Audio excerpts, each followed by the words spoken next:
Praise the lord. వాక్యంలోకి వెళ్లే ముందు ప్రార్థించుకుందాం. స్తుతులకు ఆసీనుడైన దేవా, నీకు వందనములు, నీకు స్తోత్రాలు నాయన.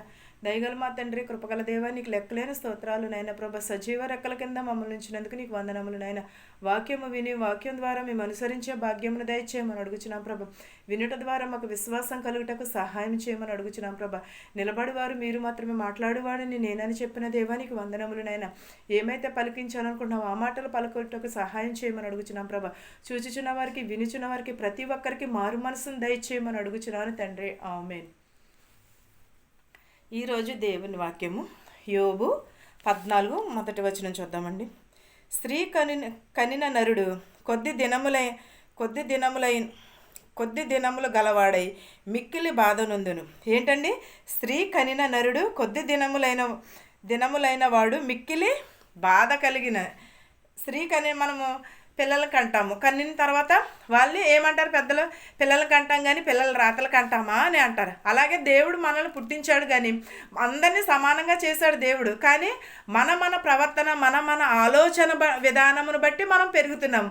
అంతేగాని దేవుడు తలలు రాయలేదు, ఇది రాయలేదు అని కాదండి. దేవుడు అందరిని ఒకేలా సృష్టించాడు. ఆయన ఊపిరి పోసి మట్టితో అందరినీ చేశాడు. కానీ ఈ భూమి మీద మనం ఉండే విధానాన్ని బట్టి మనం కష్టాలను కొని తెచ్చుకుంటున్నాము, నష్టాలను కొని తెచ్చుకుంటున్నాము తప్ప. కానీ స్త్రీ కనిన నరుడు బాధ నొందునని చెప్పుచున్నాడు. పువ్వు వికసించినట్లు వాడు పెరిగి వాడిపోవును, నీడ కనబడకపోవునట్లు వాడు నిలువక పారిపోవును. ఏంటని? పువ్వు వికసించినట్లు. ఉదయంనే పువ్వు చాలా అందంగా వికసిస్తూ ఉంటుంది, సాయంకాలానికి ఏమైపోతుంది? వాడిపోతుంది. అలాంటి జీవితంలో మనవి కూడా అని చెప్పుచున్నాడు. పువ్వు వికసించినట్లు వికసించును, పెరిగి వాడిపోవునని, నీడ కనబడకుండా పోవునట్లు వాడు నిలబడక పారిపోవునని. అట్టివాని మీద నీవు కనుదృష్టి ఇచ్చి ఉన్నావు. తీర్పు నందుటకై నన్ను నీ ఎదుటకి రప్పించి ఉన్నావు. ఎవరన్నీ? మనం అలాంటి చేసిన పాపములను వీటిలన్నిటిని బట్టి దేవుడు మనకి ఏమి చేయుచున్నాడంటే తీర్పు చేయుచున్నాడు. అలాంటి నరుని మీద దేవుని దృష్టి మనకున్నది. దేవుని దృష్టి ఉంటే మనకి ఏది కూడా ఏ హాని కూడా రాదు. ఎన్ని కష్టాలు వచ్చినా, ఎన్ని శోధనలు వచ్చినా దేవుడే చూసుకుంటాడు. ప్రతిదీని కూడా దేవునికి సాధ్యమైనది, అసాధ్యమైనది ఏదీ లేదు. ప్రతిదీ కూడా సాధ్యమే దేవునికి. ప్రతిదీ కూడా దేవుడు లేకుండా మనం ఏమీ కూడా లేదు. ఈ భూమి కానీ ఆకాశం కానీ ఏమీ కూడా సృజింపబడలేదు. ప్రతి ఒక్కటిని కూడా దేవుడు సృజించినదే. ఒకవేళ మనం ఏదైనా సంపాదించుకోవచ్చు, ఏదైనా కొనుక్కోవచ్చు, కానీ అది దేవుడిచ్చినదే. దేవుడు ఇవ్వకపోతే ఎవరికి కూడా సాధ్యం కాదు. ప్రతిదీ కూడా దేవుని ఇచ్చినదే తప్ప కానీ ఈ ఆయుష్ ఏంటి, ఈ ఆరోగ్యం ఏంటి, ఈ ధనం ఏంటి, ఈ బలం ఏంటి, ప్రతి ఒక్కటి కూడా దేవుడిచ్చినదే. నరునికి ఆయుష్ కూడా దేవుడిచ్చినదే. ప్రతి ఒక్కటి కూడా దేవుడిచ్చినది. అందుని బట్టి మనకి చెడు చేస్తే మనకి తీర్పు ఉంటుంది. దేవుడు మన మీద ఆయన దృష్టి ఉంచి ఉన్నాడు కాబట్టి మనం సజీవ రెక్కల కింద ఉన్నాము. ఇక్కడ ఈ భూమి మీద ఎలాగ నివసిస్తున్నామంటే ఆయన కనుదృష్టి మన మీద ఉన్నది. ఆయన తీర్పు తీరుస్తానని చెప్పుచున్నాడు. ఎప్పుడు? మనము మారు మనసు పొందకపోయిన ఎడల అప్పుడు దేవుడు మనకి తీర్పు తీరుస్తానని చెప్పుచున్నాడు. యోబు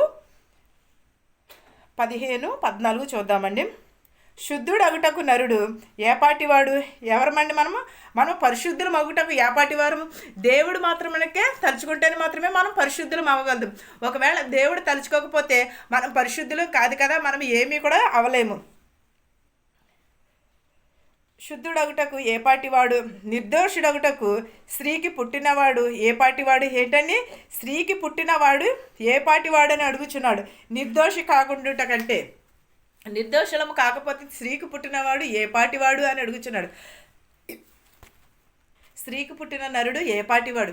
నిజమే కదండి. మనం ఏపాటివారు? దేవుని పుట్టికైతే చాలా ఆశ్చర్యకరమైన పుట్టిక. పరిశుద్ధాత్మ వలన గర్భము ధరింపబడినది స్త్రీ మరియా. మనమైతే పాపము ద్వారా మనం బిడ్డలను కనుచున్నాము. దేవుడైతే ఎలా కని ఉన్నదండి?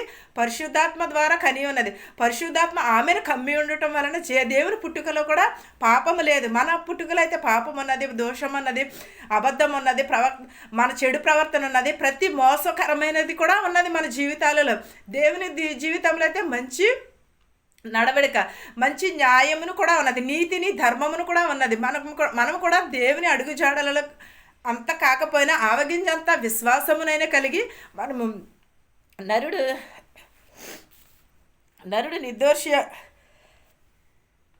నరుడు కనిన స్త్రీ నిర్దోషినికి పుట్టినవాడు ఏపాటివాడు అగుదుడు. ఆలోచించుము, ఆయన దూతల యందు నమ్మిక ఇంచాడు. ఆకాశ వైశాల్యము ఆయన దృష్టికి పవిత్రము కాదా?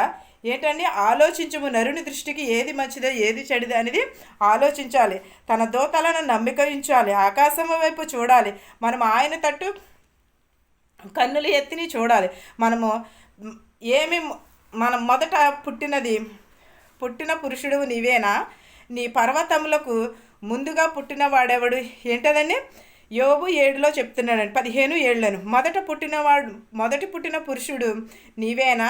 నీవు పర్వతములకును ముందుగా పుట్టిన వాడవా అని ఆలోచన చేసుకోమని చెప్పుచున్నాడు. నీవు దేవుని ఆలోచన సభలో చేయుచున్న వాడవా? నీవు ఏమాత్రము జ్ఞానవంతుడవు? మేము ఎరుగనిది నీకేమి ఎరుగును, మేము గ్రహింపనది నీకేమి గ్రహింతును అని అడుగుచున్నారు. తండ్రి కంటేను వారు చాలా పెద్దవారు. దేవుడు సెలవిచ్చిన ఆదరణ నీకు తేలికగా నున్నదా? ఇట్లు నీతో మృదువుగా పలకబడిన వాక్యము తేలికగా నున్నదా? ఏంటండి? దేవుడు సెలవిచ్చిన ఆదరణ నీకు తెలియకున్నదా? ఇట్లు నీతో మృదువుగా పలుకున్న వాక్యము తెలియకున్నదా అని చెప్పుచున్నాడు. నిజమే కదండి, వాక్యము మనకి తేటగా కనిపిస్తుంది. వాక్యము మన పాదములకు దీపము, ఆయన మన త్రోవలకు పాదములకు కూడా వాక్యమును వెలుగై ఉన్నదని చెప్పుచున్నాడు. అలాంటినప్పుడు మనకి వాక్యము తెలియకోకుండా ఉంటుందా? తెలియకోకుండా ఉండదు కదండి. దేవుని వాక్యం చదువుతూ ఉంటాము, కానీ అది మన హృదయంలో నాటుకునేంత వరకు కూడా చదువుతూ ఉండాలి. చదివేస్తున్నాము, పడేసేస్తున్నాము, మళ్ళీ తీస్తున్నాము. కానీ ఎప్పుడు కూడా వాక్యము మన హృదయంలో నింపుకోవాలి. ఈ వాక్యమును మీకును మాకును మనందరికీ తోడయ్యుండునుగాక. ప్రార్థించుకుందాం. స్తుతులకు అసనుడమైన దేవానికి వందనాలు ప్రభా. కృపగల దేవా, దయగల మా తండ్రి, నీకు వందనాలు స్తోత్రాలు చెల్లించుకునిచున్నాను నాయన ప్రభా. నీటి బుడగలాంటి జీవితములు నాయన ప్రభ, మట్టివారు నాయన ప్రభ, నేను గడిచిన సంవత్సరం అంతయు మమ్మల్ని కాచి కాపాడి నాయన ప్రభ, నీ సజీవ రెక్కల కింద ఉంచినందుకు నీకు వందనములు నాయన ప్రభ. ఈ తరుణం లేక ఎంతోమంది బాధపడుచున్నారు నాయన, వారందరికీ నీ తరుణం దయచేయమని అడుగుచున్నాను నాయన ప్రభ. మా శత్రువుల్ని మిత్రువుల్ని దీవించమని అడుగుచున్నాము నాయన. ధనుకులనేమి భేదాలనేమి దీవించమని అడుగుచున్నాం ప్రభ. వృద్ధాప్యంలో ఉన్నవారిని, వెధవరాల్ని, నడువయసులో ఉన్నవారిని, బాలికలని, బాలింతల్ని, యవనస్తుల్ని, యవనరాలని, మరి ప్రతి ఒక్కరిని పేరు పేరున దీవించమని అడుగుచున్నాం ప్రభ. మా దేశాలని, మా సంఘాలని దీవించమని అడుగుచున్నాం ప్రభ. ప్రతి ఒక్కరి హృదయము మార్చమని అడుగుచున్నాం ప్రభ. ప్రయాణం చేసిన వారిని ప్రతి ఒక్కరిని వారి గృహాలకి సురక్షితంగా చేర్చమని అడుగుచున్నాం ప్రభ. ఇతర దేశం వెళ్ళే వారిని, వచ్చేవారిని క్షేమంగా తోడుకుని రమ్మని అడుగుచున్నాను నాయన ప్రభ. ప్రతి ఒక్కరి అవసరతలు తీర్చమని అడుగుచున్నాం ప్రభ. హృదయములు మార్చమని అడుగుచున్నాను ప్రభ. మనసులు మార్చమని అడుగుచున్నాను ప్రభ. ప్రతి ఒక్కరికి నాయన ప్రభ నీ కాపుదల ఉంచమని అడుగుచున్నాను ప్రభ. నీ వాక్యంలో ఇంకను మెలుగుటకు సహాయం చేయమని అడుగుచున్నాను ప్రభా. నేను చదువుకుంటున్న బిడ్డల్ని, హాస్టల్లో ఉంటున్నామని అనాథ బిడ్డలను కూడా దీవించమని అడుగుచున్నాము నాయన ప్రభా. నేను ఎవరైతే ఏం పనులు చేస్తున్నారో వారి పనులను, చేతి పనులను ప్రభా దీవించమని అడుగుచున్నాం ప్రభా. వాతావరణం నీ స్వాధీనంలో ఉంచుకోమని అడుగుచున్నాం ప్రభా. పంటలు కోయిచుండగా నాయన ప్రభా సమృద్ధిగా పండి ఉన్నాయి ప్రభా, తినుటకు మాకు సహాయం చేయమని అడుగుచున్నాం ప్రభా. ఈ వాతావరణం నీ స్వాధీనంలో ఉంచుకోమని అడుగుచున్నాము నాయన ప్రభా. ప్రతి ఒక్కరి కుటుంబంలో శాంతిని, సమాధానమును, కనికరమును, దయను దయచేయమని అడుగుచున్నాం ప్రభా. మా హృదయములు మార్చమని, మా మనసులు మార్చమని అడుగుచున్నాను నాయన ప్రభ. నా ప్రార్థనను నీ పాద సన్నిధికి చేర్చుకోమని అడుగుచున్నాను తండ్రి. ఆమేన్. పరలోకమందున మా తండ్రి, నీ నామము పరిశుద్ధపరచబడును గాక, నీ రాజ్యం వచ్చును గాక, నీ చిత్తము పరలోకమందు భూవేందు నెరవేరినట్లును మానిదినాహారము నేడు మాకు దయచేయము. దుష్టు నుండి, కీడు నుండి మమ్మను తప్పించుము. రాజ్యమును, శక్తియు, మహిమయు నిరంతరము నీవై ఉన్నావు మా తండ్రి. ఆమేన్. ఆమేన్. అందరికీ వందనాలు.